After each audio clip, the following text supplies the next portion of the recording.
Reed, what up, bro? You going to work your team? I'll let you. Shout out to the Lost Boys. Y'all stay intact, all right? Peace, right here in the building.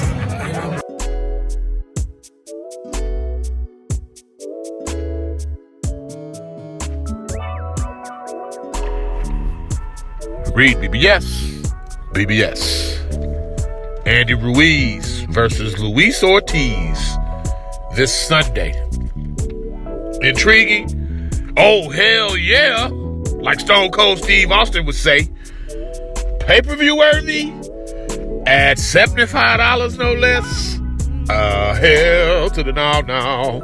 Matter of fact, I'll say fuck no.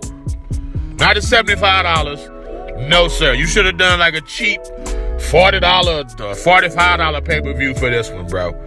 Now, with that said, it's a meaningful, it's a needle-moving heavyweight fight, and it promises to be a fun, fan-friendly fight.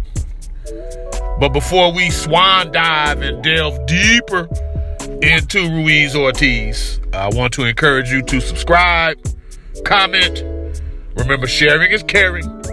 Love tap and or giving you a choice and or bit slap that like button for you, boy. And shout out to the homies at fightbeat.com. Can you step to this? Ruiz and Ortiz, they are both Ring Magazine top 10 heavyweights. They've both participated in division-defining bouts. Let's not forget Deontay Wilder. He enhanced his KO punching legacy by losing practically every motherfucking round of 2 fights, not 1 but 2 fights, against Luis Ortiz before ultimately KOing Ortiz twice.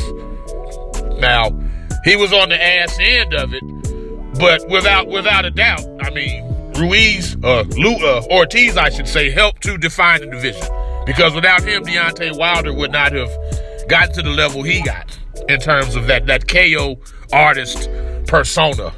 He wouldn't have got there. Everybody comparing him to Herms and all this. That wouldn't have happened without Luis Ortiz. Make no mistake about it. Joshua Ruiz won, huh? Have we forgot? Bad Built Andy beat the brakes off the Herculean defending champion AJ in his United States debut, no less. That's a division-defining bout. Undoubtedly. The current era, the contemporary era of heavyweights, they're as interesting as the division's been since the mid to late 90s. And Ruiz and Ortiz are an undeniable part of that. You can't leave them out of the mix. You can say what you want about them. They're right there in the mix. And as we speak, as I podcast, they're top 10 Ring Magazine heavyweights. So, the idea of so-called boxing fans shitting on this fight, it's foreign to me. It's foreign to me. Again, if you're shitting on the $75 pay-per-view aspect, get up off the toilet and let me shit on it also, because I'm with you. I'm with you. But as a standalone fight itself, Ruiz Ortiz is intriguing, man.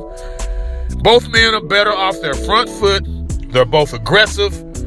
Neither are big on maintaining distance and or utilizing the ring. And neither are terribly interested in going the full distance. They're not. They're not really not built that way. They're not. They don't want to go the distance if they don't have to. Look, I can appreciate a Sweet Pea Whitaker, a Willie Pep, an Alexis Arguello, a James Lights Out Tony, a Salvador Sanchez. I can appreciate the skilled artisans of the game. I really can. But I can also appreciate what on paper should be a high contact, give and take action fight. Would I prefer 2 sculpted, chiseled, Adonis-like figures throwing hands? Of course. Of course. Bad Built Andy is bad built. Period. Luis Ortiz ain't quite as bad built, but he's fleshy in a motherfucker.